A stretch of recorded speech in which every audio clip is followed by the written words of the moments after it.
Hi guys! Magandang gabi! Welcome back po dito sa Gandara SRA channel for showbiz update. Ang tatalakayin nga natin ngayon at pag-uusapan mga kakimpaw ay pumapatungkol nga po dito sa mga demolition job na ginagawa po kay Kim and Paolo Avellino kung saan doble kayod na nga ang mga basher nito mga kakimpaw na para bang may nagpadala talaga sa kanila para magkalat ng dilim mga kakimpaw ano? Anyway, bago tayo magsimula mga kakimpaw, sa mga hindi pa po nakaka-subscribe sa ating channel, pakiclick lang po tayo ng ating subscribe button at notification bell na nariyan sa baba para mag-updated po kayo at ma-notify tuwing may bago tayong chika at balita hinggil sa Kimpaw. Maraming salamat! And ngayon naman, dumako po tayo sa pagbabasa ng komento mula sa ating mga subscribers bilang pasasalamat sa walang sawang pagsuporta at pagtutok sa ating mga balita. So narito po ang comment na napili natin basahin for tonight. Shoutout po kay Miss Norma Dayag. Sabi niya rito, well, Gandara, good AM. Balta naman natin, good evening. Gandara, not to give any comments about them. But let's wait who is really true to them. If Paulo or Kimi. Kasi we Kimers will never leave Kimi. I had ever Paulo will fool her. Not to give any comments to Paulo about his pure intention to Kimi. No worry about us seniors. If Paulo will repeat what he had done to her ex-GF, then very easy. Gandara to erase him from our memory. So with all our prayers, Kimi will find the right man for her. Gandara, we are hurt for every issues pampered to Kim. Therefore, motherly instinct, we love her so much like my children. Love na love ko si Kimi. And sa mga nakikita ko ngayon mga kakimpaw, mukhang kumikilos na ang kalaban ng Kimpaw, kung sino man po yung inggit na nagtatago po sa anino mga kakimpaw, ano. Kasi sunod-sunod na mga kakipi ang mga kasiraan na lumilitaw kay Paolo Avellino lately. As in, sunod-sunod talaga yan. And then, ngayon, si Chinita Princess naman mga kakimpaw. O, diba? Kita niyo ba yung pattern? Kasi may MMFF movie sina Kim and Paolo Avellino and mukhang napakaganda pa man din po na kanilang movie. So baka may mababangga at makakalaban ang Kim Pao or dati ng kalaban na natitreaten sa entry nila Kim and Paolo Avellino. Kaya gumagamit ng maduming laro mga Kim Pao. Tapos yung Kim Pao Lanjas naman nagpapadala. So tayo nagkakagulo, nag-aaway at unti-unti pong nanlalagas na may bumibitaw na agad kay Paolo, solo Kim na lamang. Samantalang yung pasimuno ay humahalakhak lang habang umiinom siguro ng wine. Habang pinapanood na nagkakagulo ang mga fans because yun yung plano nila na masira talaga ang fandom bago po umere. Para sa ganun, kung wala nga naman na pong fans, hindi po magtatagumpay at hindi po kikita ang kanilang movies or ang kanilang series. Anong ending, di ba? Pag business naman, kung hindi ka click, wala na.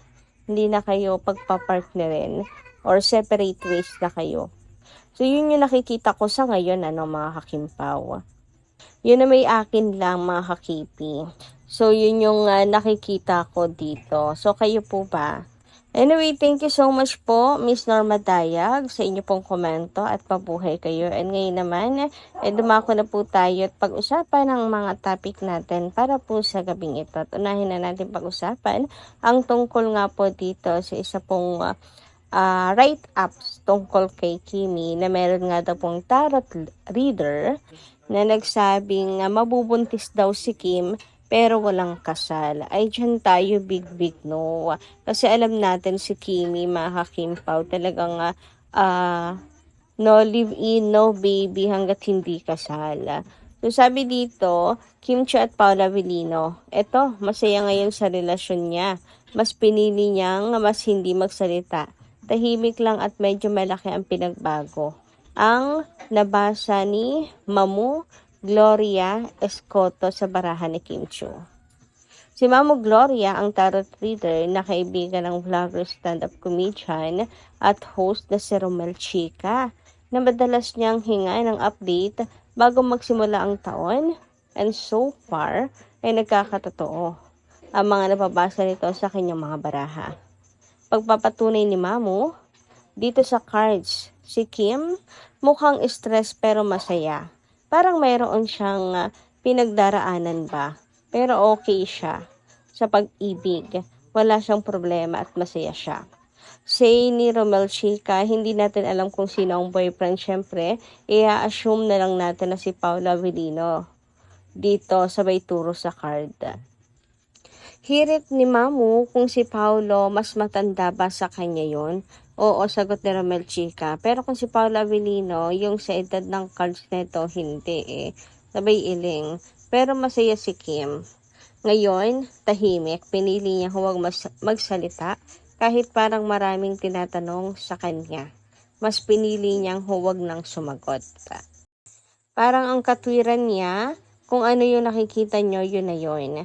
Parang ang katwiran niya rito sa cards, hindi niya kailangan mag-explain kung ano ang nangyayari sa kanya ngayon. Ani, Mamu Gloria. Nagbago na raw si Kim, sabi ni Romel Chica, na sinang-ayunan ni Mamu at may nakikita ba siyang kasal sa barahan ng aktres? Wala eh, pero may nakikita kung pwede siyang magbuntis. Pwedeng magkaroon ng anak pero kasal wala eh. Naka-reverse yung card, saka parang siya lang yung may decision din, si ni Mamu. Natanong din ang tungkol sa career ni Kimi. Hindi siya ganun kaingay kung ano lang siya ngayon. Ganyan lang siya, sabi ni Romel. Steady lang. Oo, kasi parang nag-change na siya. Malaki ang pagbabago. Yun nga ang mas ginusto niya. Maging tahimik, kalmado lang kung magsalita. Ganun.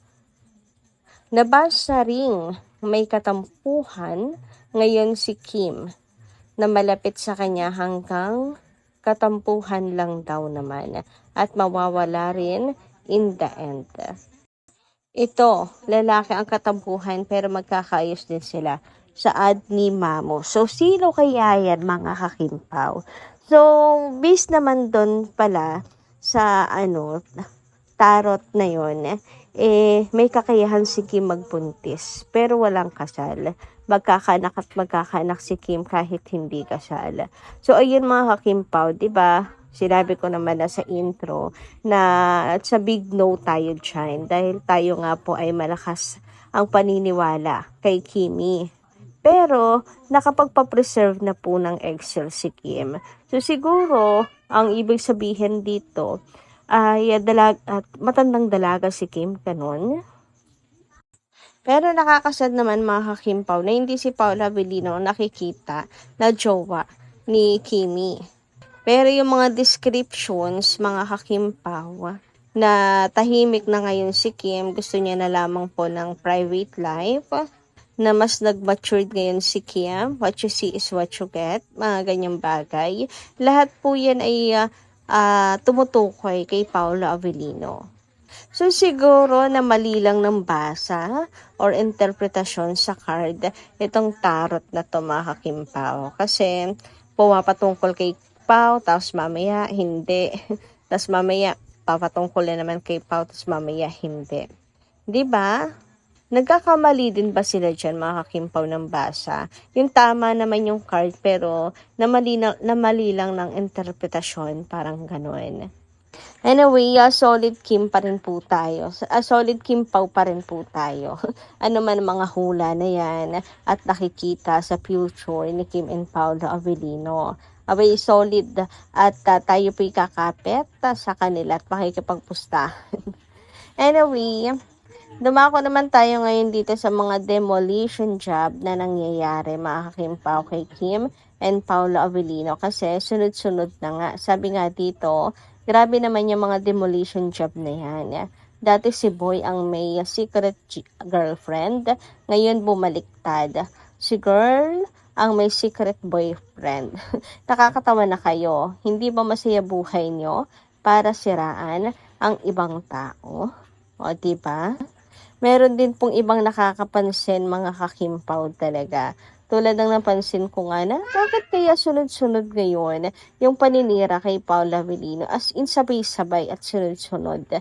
Dati naman kasi, sadyang binabash lang si Paula Avellino. Pero ngayon, hindi lang bash.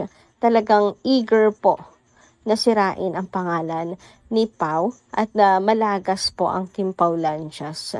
So yan ba, mga kakimpaw, ay before pa umere ang movie nila Kim and Paula Avellino ang target upang sa ganun wala lang manood? Kasi pag walang nanood, alam na natin ang mangyayari. Goodbye Kim Pao na. Goodbye tandem na.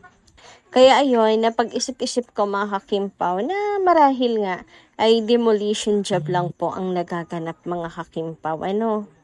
Alam niyo naman, ang mga kalaban nila Kim and Paula Avellino, actually hindi lang po yung very halata or yung unang papasok sa isip mo, mga kakimpaw, ang nasa likod nito, dahil mas maaring meron pang iba, mga kakimpaw, na nasa likod nito. Baka ngayon pang mga taong hindi mo akalain na sila pa ang nasa likod nito, mga kakimpaw. Kasi ganyan po sa showbiz marumi pong maglaro, mga kakimpaw. Napakarumi po ng strategies. Anyway, dumako naman tayo ngayon at pag-usapan nga po ang naging medyakon ni Chinita Princess para po sa World Remit. So, ayan, grabe, napakaganda nga po ni Kimi sa kanya pong violet coat, purple coat. And ang dami po nating napulot dito, mga kakimpaw. Mga revelations from World Remit and syempre mga word of wisdoms ni Chinita Princess, mga kakimpaw. Alam niyo yun, gugustuhin mo talagang makinig po sa mga sinasabi ni Kim. Always, lagi kong napapansin yan. Marami kang mapupulot na aral, marami kang mapupulot kay Chinita Princess na bagong kaalaman at aral, mga kakimpaw, tuwing siya po ay nagsasalita.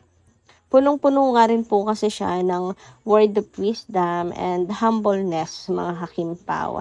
As in, na makikita mo doon yung pagiging humble talaga ni Kim Chiu. Sabi nga dito, or ito pala yung isa sa sinabi nga ni Kimi, sobra-sobra na siguro kung maghihingi ka pa ng sobra. As in, talaga, parang mas maganda nga po ata ito para sa mga bashers, no? Makinig kayong mabuti. Sobra-sobra na kung kayo po ay manghihingi pa ng sobra sa Panginoon. To the point na yung paghingi na nga po nung iba, sila na yung gumagawa mismo ng paraan. At ayun nga, ang way nila ay manira ng iba. Gusto ng shortcut. Anyway, dumako naman tayo ngayon at pag-usapan ang tungkol nga po dito sa expectations ng ilang Kim Paulantias. Yes, ilang Kim Paulantias po na si Kim po ay magsasalita na at lilinawin ang ilan pong mga issues, mga kakimpaw, para maging klaro. Yung iba po ay ina-assume na kukunin ni Kim ang pagkakataong ito para linisin ang kanyang pangalan sa mga issues na kumakalat laban sa kanya. So kayo guys, ano inyong masasay tungkol dito? Comment ka lang po dyan sa baba. And hanggang dito lang po muna ating update. Maraming salamat po sa inyong pakikinigan. Kita kasi po muli sa susunod natin, chika. Maraming salamat.